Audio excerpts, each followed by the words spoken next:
welcome back to another discussion video by yours truly. This is Johnny, live from my mother's basement. This is basement style. This is your guys' chance to get inside my head a little bit and think about all the fun things that I've been kicking around lately. This video is going to be 5 wrestlers, be they men or women, that I feel need a desperate change or tweak somehow in their character, in their presentation, in their direction, etc. I'm going to try not to get entirely into it because you guys seem to like these shorter audio clips, shorter videos. But I'll go down the list, and some of these should come as no surprise to anybody. So here we go. Let's start off with one of the most obvious ones. I'm talking about TNA wrestler Robbie E. Guy's been doing a Jersey Shore gimmick for going on 2 years now, maybe even longer. The shit was popular, you know, and I understood why they did it when it came out, but he's just not going anywhere. He's still in the same spot that he was when he started the gimmick. Like, he was X Division champ, he was TV champ, he was in a tag team with Bigger Rob that they just broke up at Lockdown. He's still in the undercard and is not progressed anywhere. I think he's going to be taking some time off, so maybe in that time they're going to give him a haircut, repackage him, whatever. I know that people in the company are high on him, and, you know, at first I thought they were just high because I didn't see anything in this asshole that was worth a damn, but I think that all kind of started to change about, let's say, 6 to 9 months ago for me. I started to actually dig Robbie E, and I think a lot of it was going to the live event in Albany, New York, when TNA came to the Times Union Center, and he worked as a face, which he did for like a week on TV, and then they went back to his stupid character with the Jersey Shore shit.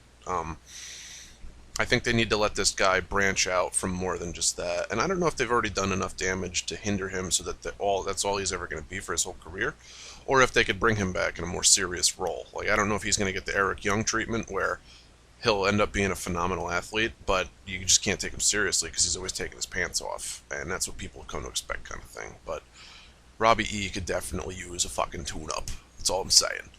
The next person on this list, Sheamus. Fella. Oh god. I was behind Sheamus in 2011. I was behind Sheamus in 2012. I am no longer behind Sheamus. Sheamus, after WrestleMania 28, I could give a fuck.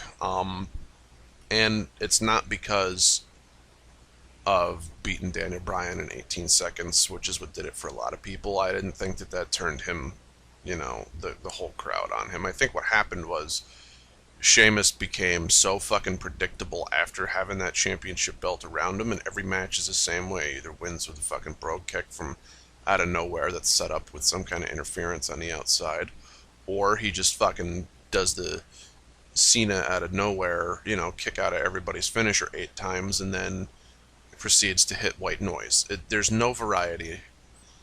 He's been working on his moveset, which I like, but I think that it's time for Sheamus to take a different direction other than this very bland babyface, and to, if he's going to try to incorporate his culture and his, you know, Irish heritage or whatever, to really draw upon that and to become something that's a little bit more unique and a little bit less Cena 2.0. Now, I know that when he was trying to carry the SmackDown brand as the champion for a while, that he had a lot of weight on his shoulders, and that was essentially what Vince wanted. But they're not really doing the brand split anymore. There's no reason. He's not champion. He's got no pressure. This is a good time to reinvent himself, and I think for good reason. A lot of people will probably agree with that. The third person on this list will come as no surprise to anyone. It is WWE diva Natalya.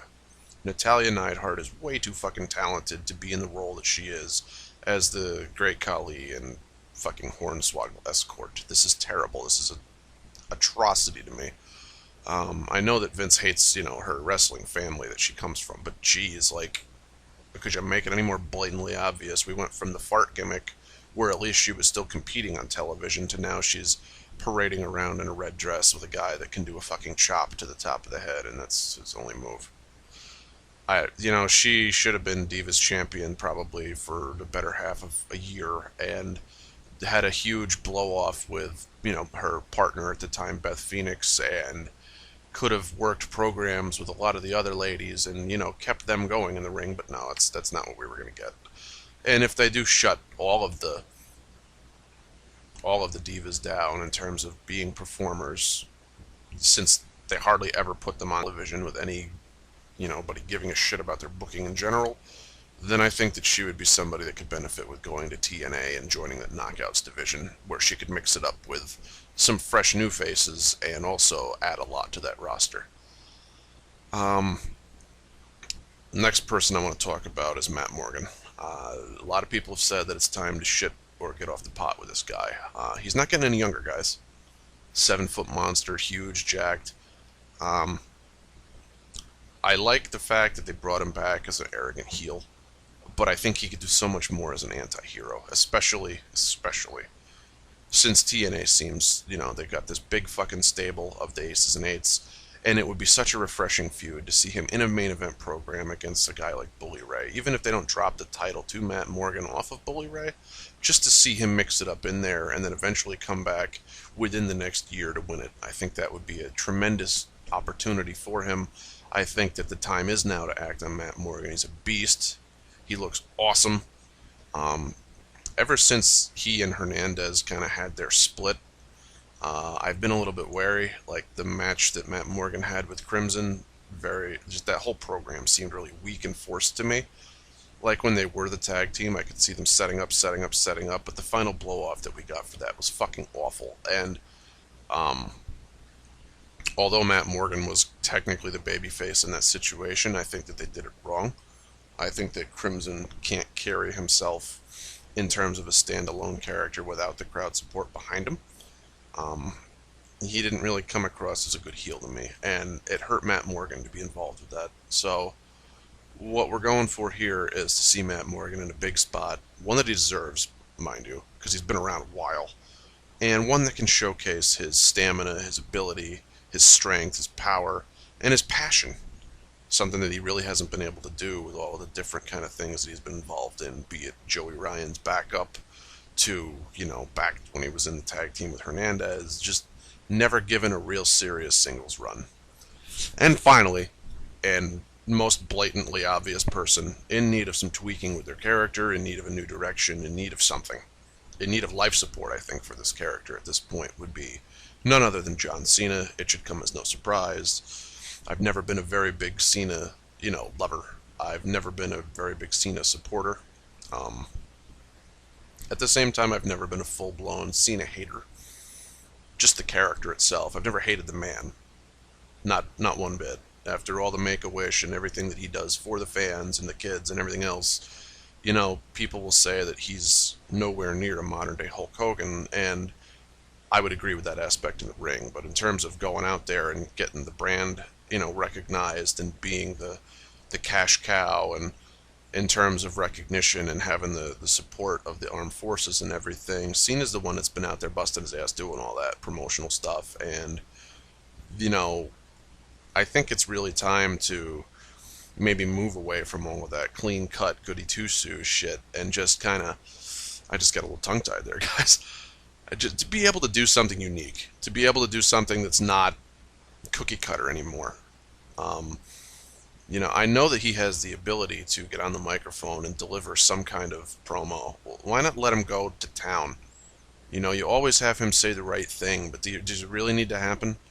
Are there not any other good guys on that roster that could come out of the woodwork? Can Cena just throw down the whole gimmick? I don't necessarily turn heel, but just be like, this is dumb, this is not me. I want to be myself from now on. I'm not getting any younger. In my last run, whatever of my career, I want to be remembered as the guy that did the right thing, but not came out here and traipsed around and whatever. So there we are, 10 minutes or less, 5 people in wrestling that need a new fucking character, gimmick, direction, life breathed into it, etc. And I hope you guys enjoyed it. Let me know your thoughts below. Peace out. I'm tagging out.